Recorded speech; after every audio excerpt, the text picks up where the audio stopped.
Vem comigo para continuar falando sobre o sistema financeiro nacional e agora apresentando as entidades supervisoras. E aqui é fiscalização pesada, hein? Poder de polícia mesmo, sobre quem opera, sempre seguindo as normas dos conselhos que você já estudou. Nós não poderíamos abrir melhor. Lá vem ele, o Banco Central do Brasil.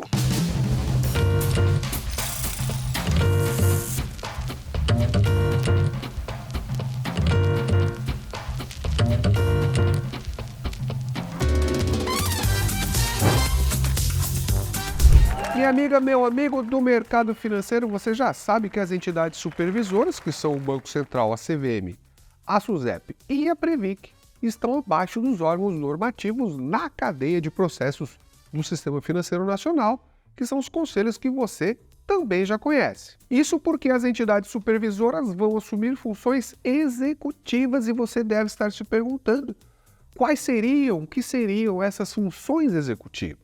Basicamente seria a fiscalização das instituições que operam no mercadão, como os bancos, corretoras e seguradoras, por exemplo. Só que tem um detalhezinho, hein? As instituições supervisoras também podem assumir uma tarefa normativa sempre que for preciso dar aquela refinada nas normas que foram criadas pelos conselhos. E é por isso que você vai encontrar tantas instruções e resoluções editadas pelas supervisoras. A CVM, só para você ter ideia, é uma das que mais edita esse tipo de norma. A primeira e mais importante instituição supervisora que nós vamos estudar é o Banco Central do Brasil, o nosso Bacen.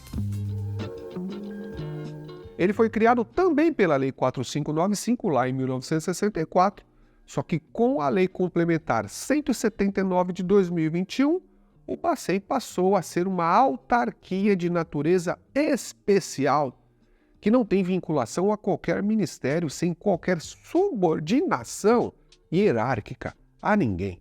Isso quer dizer o seguinte, olha só, que o Banco Central agora tem autonomia técnica, operacional, administrativa e financeira, sem qualquer influência política.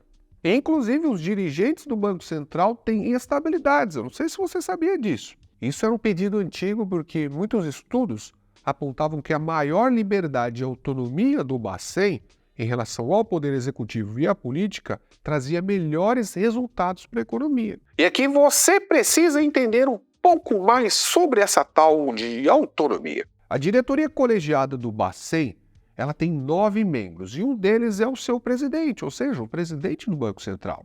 Todas essas pessoas têm grande capacidade em assuntos econômicos financeiros. E você pode ter certeza, eles são muito bons mesmo.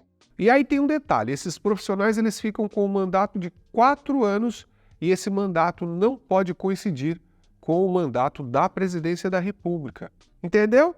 E é isso que garante uma intervenção menor do Poder Executivo no gerenciamento do Banco Central.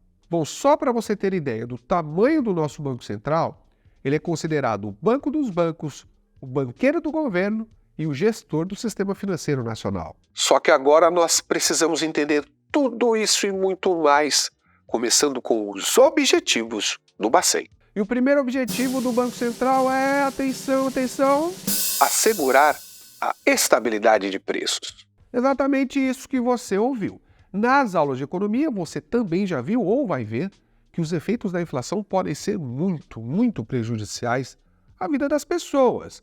E por isso o Banco Central tem que usar todos os seus instrumentos para manter a inflação sempre nos intervalos das metas estabelecidas pelo Conselho Monetário Nacional. Isso porque você já sabe, desemprego e inflação são as piores coisas que podem acontecer em uma economia. E por isso eu já entro no segundo objetivo do Banco Central, que é fomentar o pleno emprego. O arsenal de instrumentos e mecanismos do Banco Central deve ser usado para criar e manter empregos, eu sei. É claro que isso depende de muitas outras variáveis, mas o que depender da política monetária e da política cambial e de crédito, o Banco Central precisa estar sempre à frente e fazer a sua parte.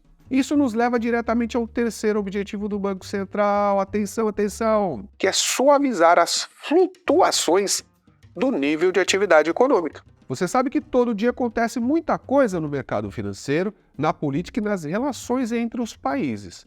E muita coisa pode trazer insegurança à economia e ao mercado financeiro. Os dois últimos exemplos mais vivos na nossa memória foram a pandemia e a guerra entre a Rússia e a Ucrânia. Como os efeitos desse tipo de acontecimento são instantâneos, a atuação do Banco Central na economia também precisa ser instantânea, sempre procurando reduzir qualquer efeito negativo sobre a vida das pessoas e das empresas. E o último objetivo do Banco Central é zelar pela estabilidade e eficiência do sistema financeiro. Esse objetivo é o que caracteriza o Bacen como banco dos bancos. Isso porque ele faz uma marcação pesada sobre as instituições financeiras para que a principal atividade do sistema financeiro nacional, que é a intermediação de recursos, não seja prejudicada. Pergunte aí para o seu pai ou para o seu avô sobre as coisas que aconteciam no sistema financeiro nacional nos anos de 1980 e 1990. O negócio era caótico, com várias quebras de bancos e o governo tendo que socorrer os correntistas com dinheiro público.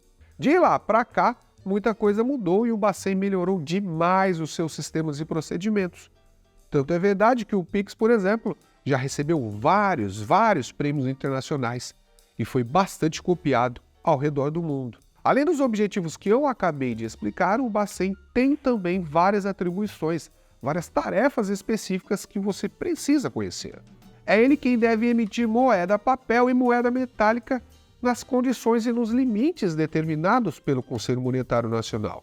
E ele também deve suprir as instituições financeiras com essa grana toda, que tecnicamente significa executar o serviço de meio circulante. Meio circulante é o termo. E para emitir moeda, ele usa a Casa da Moeda, né? O Bacen também deve determinar a taxa básica de juros, a nossa Selic, por meio do Copom, Comitê de Política Monetária. Lembra?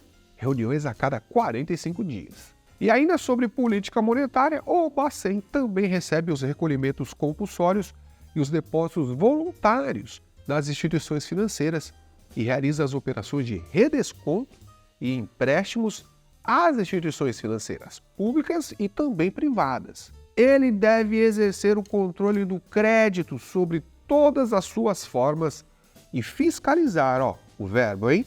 Ele deve fiscalizar as instituições financeiras, concedendo inclusive autorização para o seu funcionamento no país. Então não esquece, hein? Bancos, corretoras, distribuidoras, cooperativas, por exemplo, são todos fiscalizados pelo Bacen. E o Sistema de Pagamentos Brasileiro, o SPB, ele foi criado e também é administrado pelo Banco Central do Brasil, mas depois eu falo sobre esse sistema. Na política cambial, o Banco Central efetua o controle dos capitais estrangeiros minuto a minuto, controlando, regulando e fiscalizando todo o mercado cambial.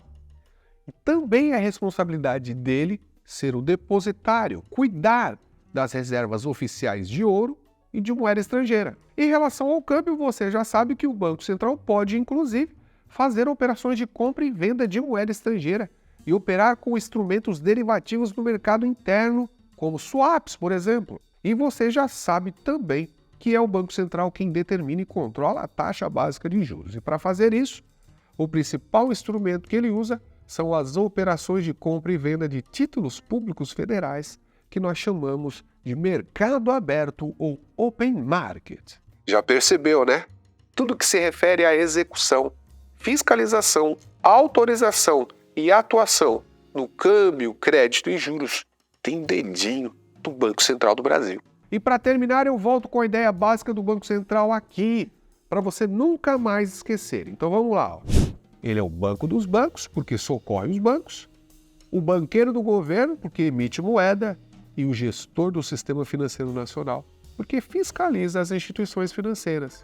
Viu só o tamanho do Banco Central, minha amiga, meu amigo? Viu quantos instrumentos ele controla e como ele influencia a economia e o nosso mercadão financeiro? Se você tiver qualquer dúvida sobre os termos técnicos e a atuação do Bacen, manda pra gente, tá? É muito importante que você entenda esse assunto aqui, porque ele é a base para todas as provas de certificação. Eu volto daqui a pouquinho com mais instituições. Vem comigo. Vem com a Melba.